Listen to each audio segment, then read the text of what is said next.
all of the extraordinary encounters that I'm recording make me happy for the most part, but this one especially makes me happy. After Connie and I have been in the Portland church for a number of weeks, we were planning a family life conference, and we had invited a couple outside speakers from the church. We had a book to our two recommendation. We got our theme and our topics and all of that, the sessions. And then were previewing films at the local Christian bookstore to include one or two of those in our sessions for the conference. So while we were there, Connie just turns to me when the film was playing, one of them, and said, "I believe we're supposed to have another baby." Said, okay. Now, the background on that is that we made a decision some years ago to stop at two. And truth is, I would have had more, but it wasn't a point of fellowship with Connie, and she had good reasons in terms of our schedule, our traveling, and so forth. And we're not really settled up until this point. And so I concurred. And we spent 10 years enjoying Karen and then another 8 years enjoying Catherine, all those two together, and it was great. But so when Connie turns to me and said, I believe we're supposed to have another baby, or spoke to me, she really felt deeply about that. I agreed, and we began to told the girls and began to plan for an addition for another Kingsbury in the home. So time went on, and Connie did become pregnant in the spring sometime. And then on January 19th, 1985, Kristen Noel was born.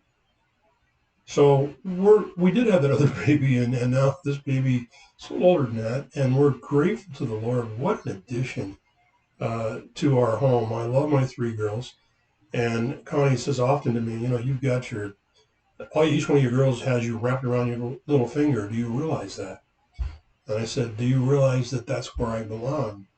And she smiles. Yeah, I get it. So anyway, I've had these girls that have been wrapped around their little fingers now for quite a while, and it was such a blessing.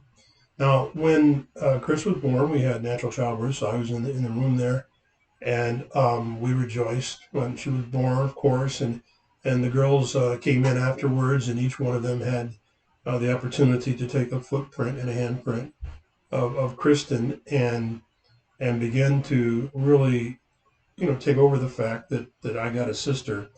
And part of what I mean by that is that early on I was changing a diaper. The girls are now 9 and 11. Catherine's 9, Karen's 11, and I poked Chris with a pin on the diapers, and it just kind of raised a teeny little welt. And Karen and Catherine said, "You hurt her. You poked her. You will never change a diaper again." I go, okay. So, in truth, I don't think I ever did, but the girls were great with her, and it was such a blessing there in those days. And she actually was born after we had left that church and were helping our pastor friend out by looking out for a church for a while. And I'll talk more about that in another video. But another baby. We had one, and we couldn't be happier about it to this day.